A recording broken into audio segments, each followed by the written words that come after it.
The discovery. The galactic Concordat had ruled the stars for 12,000 cycles. 27 sapient species united under a single banner of peace and prosperity, their combined technologies allowing them to traverse the void between stars with ease. Their civilization spanned 3 spiral arms of the galaxy, and they had long believed themselves to be the pinnacle of evolution. Admiral Theravax stood on the observation deck of the Infinite Possibility, the Concordat's largest research vessel. Her scaled skin reflected the starlight as her 4 eyes focused on the holographic display before her. The ancient derelict hung in space, its hull pockmarked with micrometeor impacts and radiation scarring. It was unlike any design the Concordat had encountered before. "How long has it been drifting?" she asked, her translator converting her clicks and whistles into the standard trade language. Chief Scientist Nulopaz, a methane-breathing Kivin with tentacles that constantly shifted and coiled, gestured toward the readout. Based on decay patterns and stellar drift calculations, approximately 15,000 standard cycles. It predates the Concordat itself. The Admiral's secondary eyes widened, a sign of surprise among her kind. "And you're certain this matches the descriptions from the old myths?"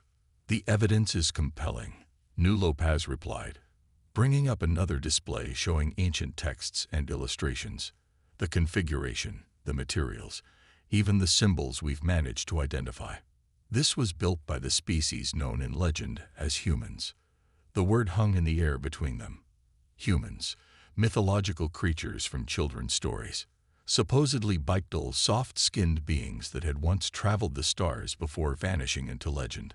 Most educated beings in the Concordat believe humans were fictional, cautionary tales invented to teach young ones about hubris and folly. "Admiral," the scientist continued, "we've managed to partially reactivate some systems. The ship's archives are extensive, though heavily damaged.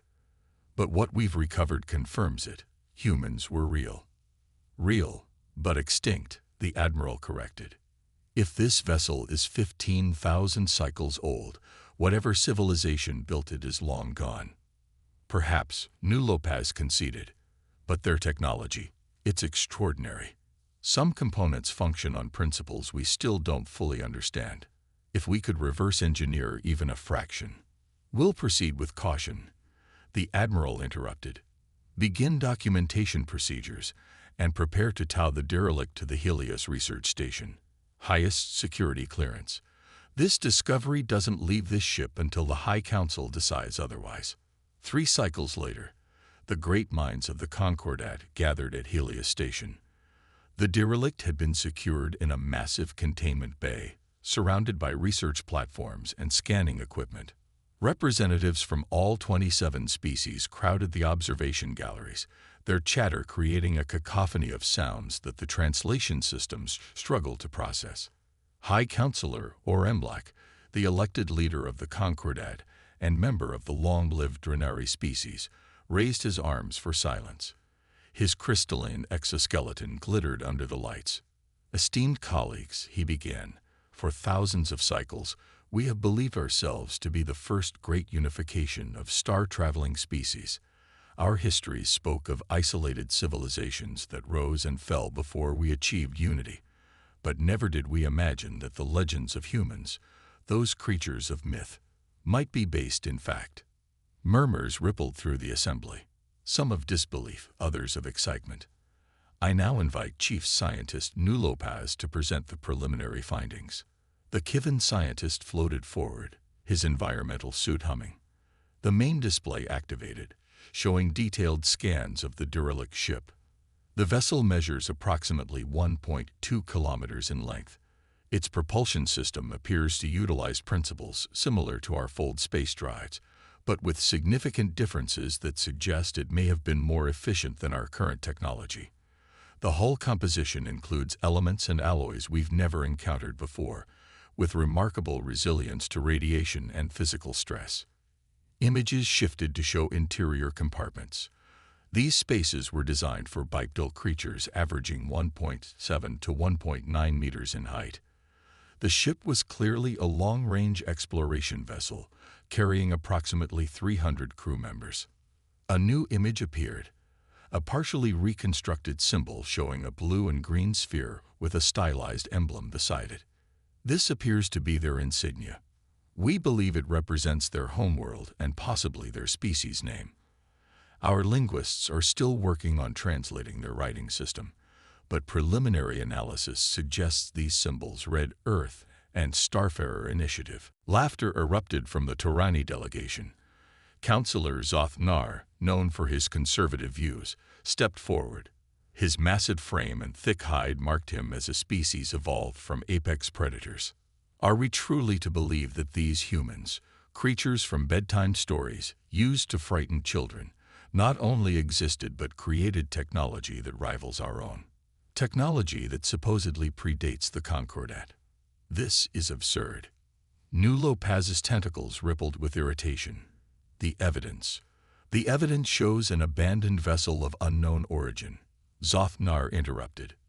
You make an evolutionary leap to connect it to mythology. These humans, if they ever existed at all, were likely primitive creatures who built a handful of ships before destroying themselves through war or environmental collapse, as primitive species often do. High Counselor Oremlak intervened. The purpose of this gathering is scientific inquiry, not speculation. We will continue the investigation and follow the evidence. With respect, High Counselor, Zoth-Nar pressed. Allocating precious resources to study fairy tales seems wasteful when we face real challenges at our borders. The debate might have continued, but an alarm suddenly blared through the station. The main display shifted to show a monitoring feed from inside the derelict. In the ship's central command chamber, lights had begun to activate. Systems dormant for millennia were powering up. What's happening? Demanded the High Counselor. New Lopez's tentacles whipped about in agitation. Unknown. We were beginning to interface with what we believed to be an isolated data node. Something's triggering a system-wide reactivation. Shut it down, ordered Admiral Theravax. Cut all connections immediately. Scientists scrambled to disconnect their equipment, but it was too late. A holographic display flickered to life in the center of the ancient ship's bridge. It showed a star map, different from any in the Concordat's databases, with a pulsing light at one location. It's broadcasting, one of the technicians reported. The signal is. It's unlike anything I've seen. It's cutting through our jamming attempts like they aren't even there. The pulse from the ship intensified. And then, as suddenly as it had begun, the systems went dark again, but the damage was done. What just happened? The High Counselor asked, his voice unnaturally calm.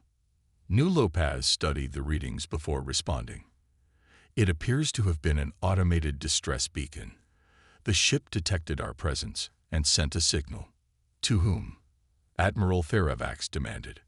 If these humans have been extinct for 15,000 cycles, who could possibly be receiving this signal? 6 cycles passed. The research continued, but under far stricter protocols. The incident with the beacon had rattled the Concordat leadership, though many still dismissed it as nothing more than an automated system firing into empty space. Zoth-Nar had led a political campaign to ridicule the entire project. The human scare is a waste of resources, he declared in council sessions.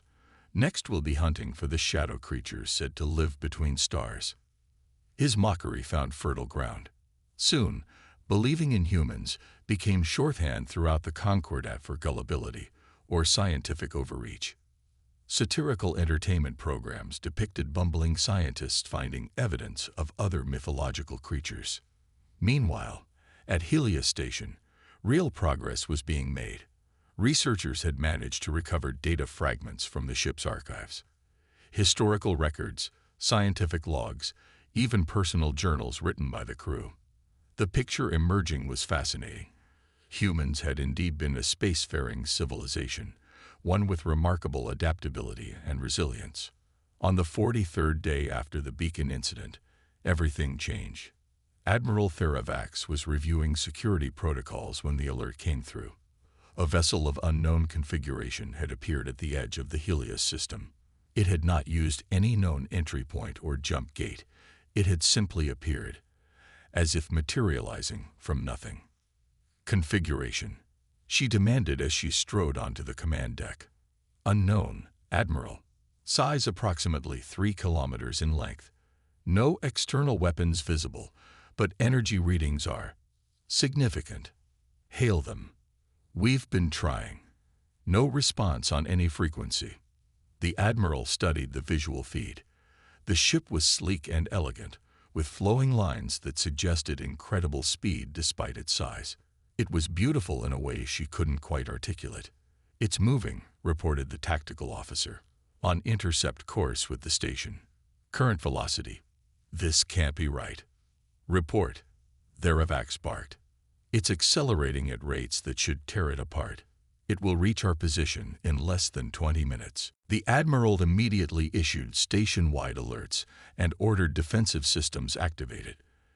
As the senior military officer present, she also sent priority messages to the nearest Concordat fleet elements, though she knew they were hours away at best. 18 minutes later, the unknown vessel slowed to a stop 5,000 kilometers from Helios Station, close enough to be unmistakably present, far enough to be non-threatening. And then, after all the attempts at communication, a signal came through on all channels simultaneously. The message was in perfect Concordat standard language, though with an accent none had heard before. "Helios Research Station, this is the Earth vessel Remembrance. We received your signal and have come to retrieve our lost kin. We mean no harm, but will accept no interference. Prepare to receive representatives." The command deck fell silent. Earth vessel. The implications hung heavy in the air. "Admiral." The communications officer finally spoke, voice trembling. "They're using transport technology we can't detect. Sensors indicate 3 individuals have appeared in the main docking bay." Theravax steeled herself. "Security teams on full alert, but no provocative actions. I'll meet these representatives personally." They stood in perfect stillness, 3 Bechtel figures in seamless silver-blue suits that seemed to absorb and reflect light in impossible ways. Their helmets concealed their features entirely, but their proportions matched exactly the crew compartments of the ancient derelict. Humans, not extinct, not mythological, and by all appearances far more advanced than the Concordat had ever imagined. As Admiral Theravax approached, flanked by security personnel and senior scientists, the central figure stepped forward and removed its helmet. The face revealed was unlike any in the Concordat: smooth skin, forward-facing eyes, a small nose and mouth. The being had a covering of dark fibers on the top of its head. It looked simultaneously fragile and formidable. "I am Captain Elena Reyes of the Terran Commonwealth," the human said, voice clear and confident. "We've come for the Pathfinder. You've awakened something you don't understand." Behind her, New Lopez whispered in wonder, "They're real. The humans are real." "And we never left," Captain Reyes replied, her hearing evidently far more acute than expected. "We simply chose to stay beyond your borders. Until now." And with those words, 15,000 cycles of certainty about the Concordat's place in the universe began to crumble. First contact. Admiral Theravax struggled to maintain her composure as she escorted the human delegation through Helios Station. Captain Elena Reyes walked with confident strides, her 2 companions flanking her silently, their helmets still in place. Station personnel stopped and stared as they passed, murmurs following in their wake. "We've prepared a conference room," Theravax said, her translator working overtime to maintain proper inflection. "The High Counselor has been notified of your arrival and is en route from the capital." "That won't be necessary," Captain Reyes replied. "We're here for the Pathfinder and its crew, not diplomatic relations. Once we've secured our vessel, we'll depart." The Admiral's secondary eyes blinked rapidly. "The crew. But the ship has been abandoned for 15,000 cycles. There were no survivors." For the first time, a hint of emotion crossed the human's face, something between amusement and pity. "Your understanding of our technology is limited, Admiral." The crew remains in stasis, waiting to be recovered. They reached the massive containment bay housing the ancient derelict. Through the observation window, researchers could be seen carefully examining various components. Captain Rice stopped abruptly, her expression hardening. "You've been dissecting it." "We've been studying it," corrected Nulopaz, his tentacles twisting nervously, with the utmost respect for its historical significance. The human captain turned her gaze to the Kivin scientist. "Historical? The Pathfinder is one of our most advanced deep reconnaissance vessels, or was when it departed 3 of your cycles ago." Stunned silence followed her statement. It was Theravax who finally found her voice. 3 cycles, but the decay patterns, the radiation scoring. Our scientists confirmed the vessel has been adrift for millennia. One of the helmeted humans spoke for the first time, voice deep and resonant. "Temporal displacement. The Pathfinder was testing an experimental fold drive when it encountered an anomaly. From our perspective, it disappeared 3 standard months ago." "Impossible," whispered Nulopaz, but his tentacles had gone still, a sign of deep thought among his kind. "Unless the theoretical models for transtemporal drift are accurate," completed the human. "We've long since mastered those principles." Captain Rice stepped closer to the window. "I want all your personnel out of that bay in the next 10 minutes. My engineers will secure the Pathfinder and revive its crew." "This is a sovereign Concordat research facility," Admiral Theravax countered, her military training overcoming her shock. "While we welcome scientific exchange, I cannot simply surrender control of a major discovery based on unverified claims." The captain's expression didn't change, but something dangerous flickered in her eyes. "It wasn't a request, Admiral. The Pathfinder belongs to Earth, as do its crew members. 300 of my people trapped in time dilation. I won't leave them in your hands." Before Theravax could respond, the station's communications system activated. High Counselor Oremlak's voice echoed through the corridor. "Admiral, I've been informed of our visitors. Please escort them to Primary Conference Chamber Alpha.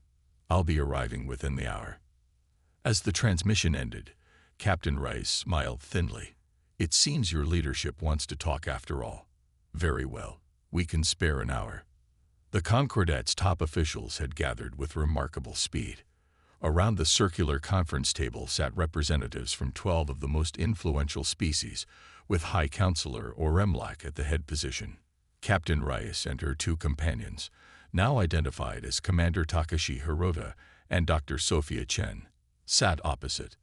"On behalf of the Galactic Concordat, I welcome you," began Oremlak, his crystalline form catching the light. "Your arrival represents a historic moment. First contact with a species previously unknown to us." "Not unknown," corrected Captain Rice. "Forgotten, or perhaps deliberately erased." Murmurs rippled around the table.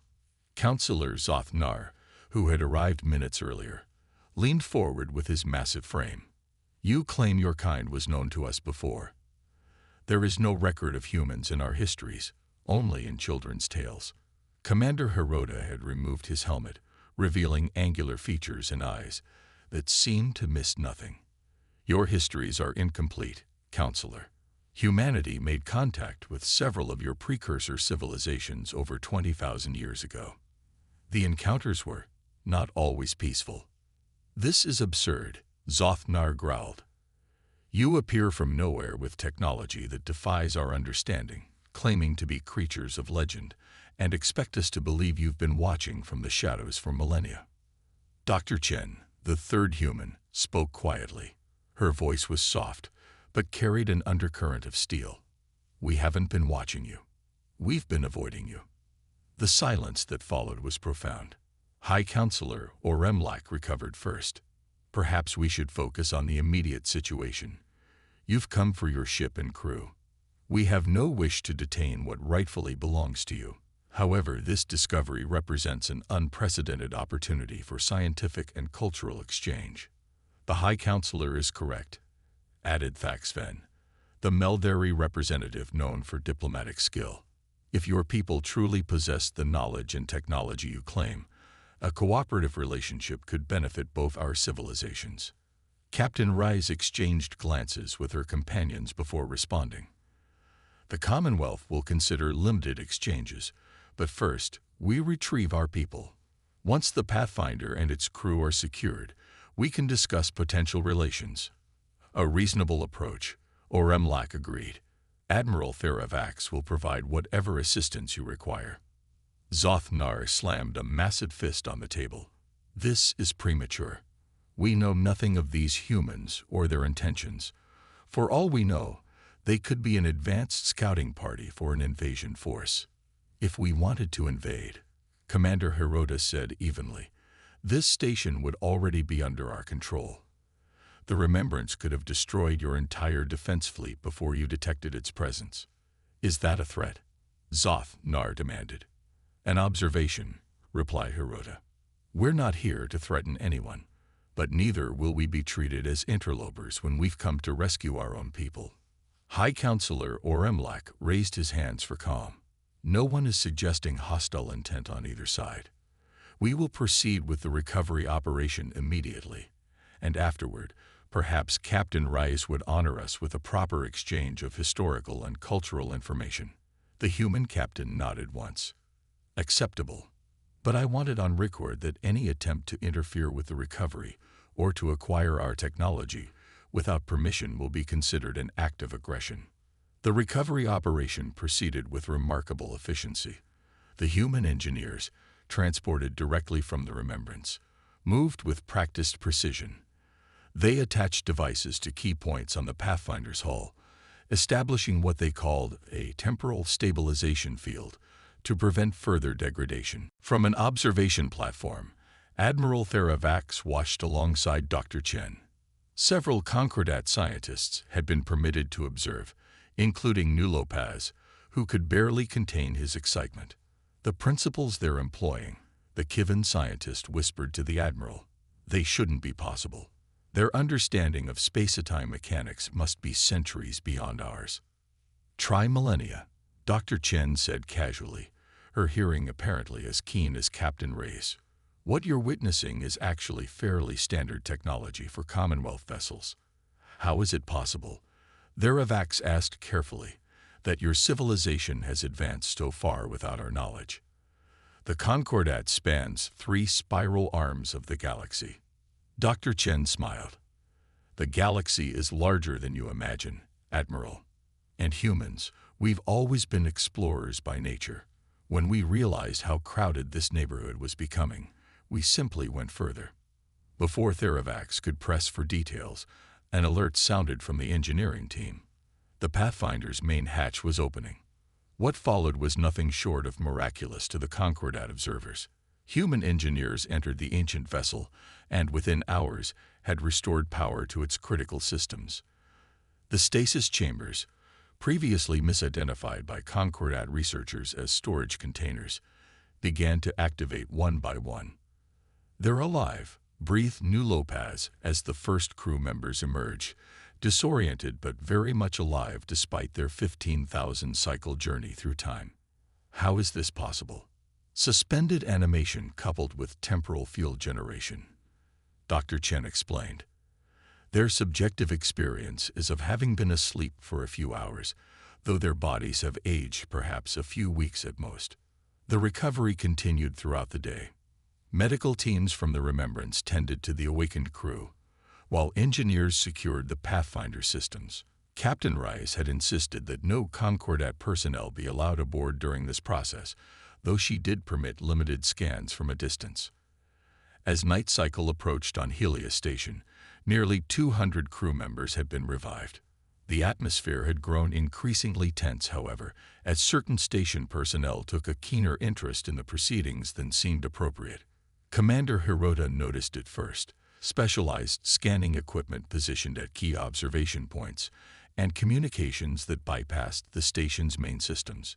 He informed Captain Rice, who ordered accelerated security measures around both vessels. Someone's gathering intelligence, she told Admiral Theravax bluntly during their hourly status meeting. Highly focused scans directed at our propulsion and defense systems. The Admiral's secondary eyes narrowed. I've authorized no such actions. If station personnel are overstepping. It's not just station personnel, Hirota interrupted, displaying a small device that projected the three-dimensional map of the area. We've detected covert transmissions to a vessel hiding in the debris field at the edge of the system. Military-grade encryption, but not using standard Concordat protocols. Theravax stiffened, a faction within the Concordat acting independently. This is unacceptable. It's dangerous, corrected Captain Reyes. We came in peace, but we won't hesitate to defend ourselves if threatened. I'll increase security and launch an investigation immediately, the Admiral promised. In the meantime, perhaps we should accelerate the recovery process. In the shadows of Helios Station's lower levels, Division Commander Krell of the Turani Special Intelligence Corps received the encrypted transmissions with growing excitement. The data on human technology was beyond anything he had anticipated. Propulsion systems that bent space itself, energy sources that drew power from what appeared to be quantum fluctuations, and defense systems that could render a vessel virtually undetectable. Continue monitoring, he ordered his operatives. Focus on their weapons systems next, and prepare Extraction Team Alpha. We may need to secure physical samples. His second-in-command, a fellow Torani named Drex, shifted uncomfortably. Sir, if these humans detect our activities, they won't, Krell dismissed. And even if they suspect something, they have no jurisdiction here. Besides, Counselor Zoth-Nar has authorized this operation personally. The security of the Concordat depends on understanding potential threats. The High Council hasn't classified them as a threat, Drex pointed out. Krell's massive jaws clenched in the Turani expression of contempt. The Council is blinded by scientific curiosity. These humans appear from nowhere with technology that makes ours look primitive, claiming a history we've never heard of, and we're supposed to simply welcome them. No, we need leverage. Their technology will provide it. The plan was simple. Wait until the recovery operation reached its most critical phase, then create a diversion. In the confusion, a specialized team would board the Pathfinder and extract key technology components identified by their scans. By the time the humans realized what had happened, the team would be gone, the evidence destroyed. It might have worked had the humans been less vigilant. But the Commonwealth had not survived and thrived for 20,000 years by being careless. The explosion rocked Helios Station. Shortly after midnight, a power relay in the docking section overloaded, causing cascading failures in adjacent systems. As emergency teams rushed to contain the damage, alarms sounded throughout the station. Captain Reyes and Commander Hirota were in the command center with Admiral Theravax when it happened. Deliberate sabotage, Hirota stated immediately, studying the pattern of failures on the station's systems display, designed to draw security forces away from the containment bay. Agreed, Reyes said grimly. She activated her communication device. All Commonwealth personnel, Security Alert Alpha. Protect the Pathfinder at all costs. Admiral Theravax was already issuing orders to her own security teams when the report came in. Armed intruders had breached the containment bay's secondary entrance.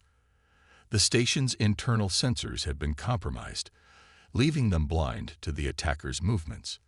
This is an act of treason against the Concordat, she snarled, her military demeanor fully emerge. Whoever is responsible will face the harshest punishment our laws allow.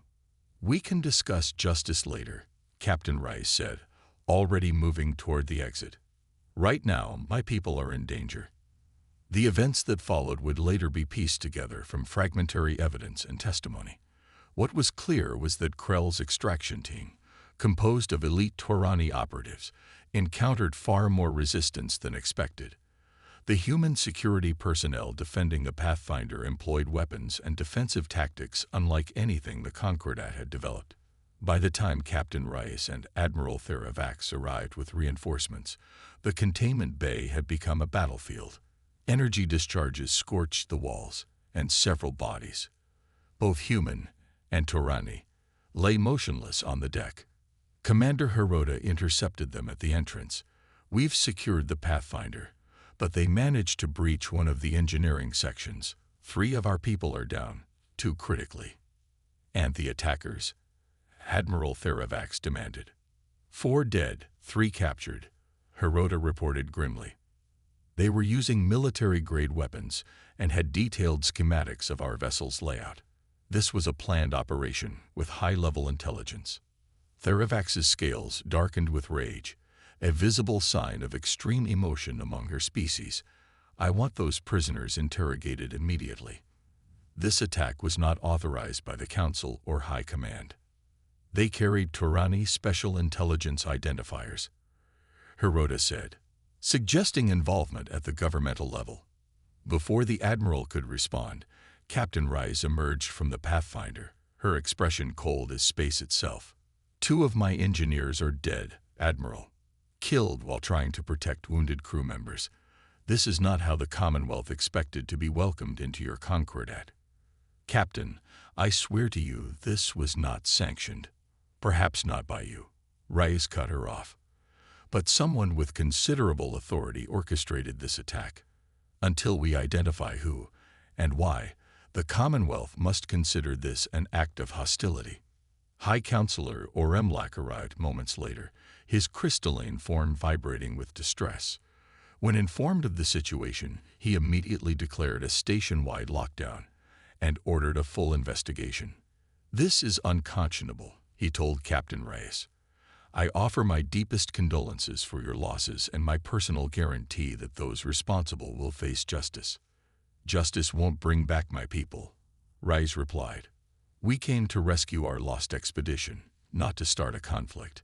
But make no mistake, Counselor, the Commonwealth will not tolerate aggression against its citizens." The aftermath was swift and severe. The captured Torani operatives, facing interrogation by both Concordat authorities and human security specialists, quickly implicated Division Commander Krell.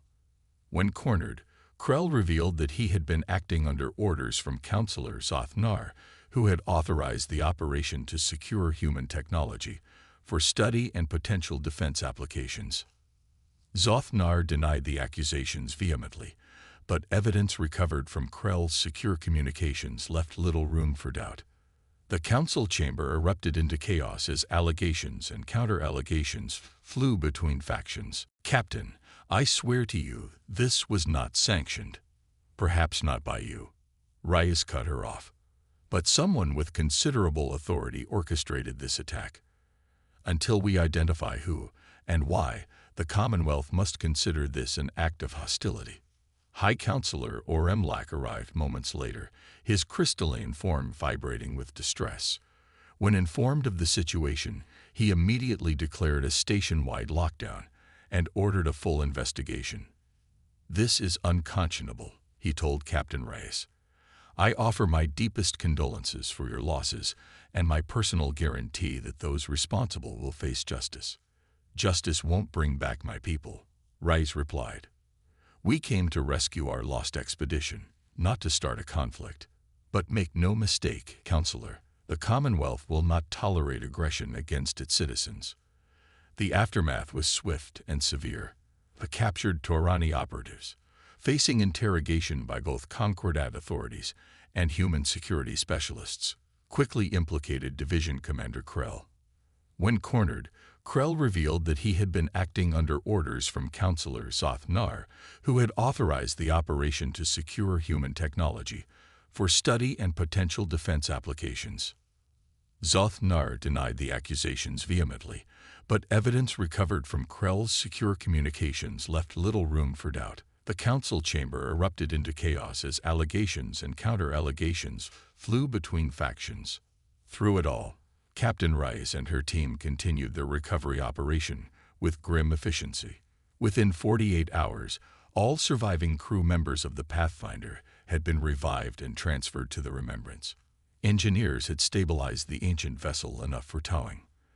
As preparations for departure neared completion, Captain Reyes requested a final meeting with High Counselor Oremlak and Admiral Theravax.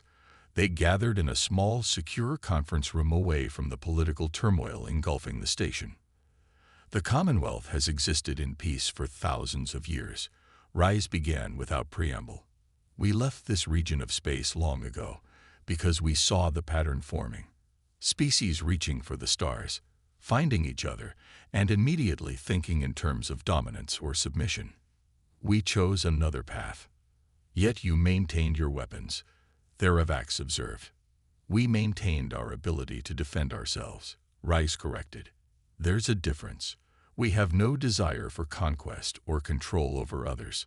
High Counselor Oremlak leaned forward. Captain, despite this tragic beginning, I still believe there is potential for peaceful relations between our peoples. The actions of a few shouldn't condemn the many. I agree, Rice said, surprising them both. Which is why I'm leaving you with this. She placed a small crystalline cube on the table. It hummed softly and projected a holographic display, a star map showing regions beyond the Concordat's explored territories. This contains information about Commonwealth territory and basic protocols for communication. It does not include any technological data your scientists might be tempted to misappropriate. If the Concordat wishes to establish diplomatic relations, you may contact us through the channel specified. We will respond if we deem it appropriate. And if we don't? Admiral Theravax asked quietly. Captain Rice stood, her expression somber.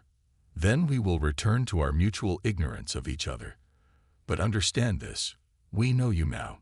We know where you are, what you're capable of, and how you think. Cross into Commonwealth space uninvited, and there will be consequences. She turned to leave, then paused at the door. One final warning, for your own sake.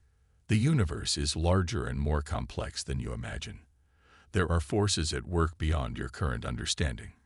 Humanity stepped back from this region of space, not just because of what we saw in others, but because of what we found in the deep void. Remember that before you dismiss us as myths again. With those cryptic words, she departed. 3 hours later, the Remembrance and the Pathfinder vanished from Concordat sensors, leaving no trace of their passage except the memories of those who had witnessed humanity's brief return, and the small crystalline cube that now rested in a high-security vault beneath the High Council chambers. The Starfarers' first contact with humanity had ended. What would follow remained to be seen, but one thing was certain. The Concordat would never again dismiss humans as mere legends.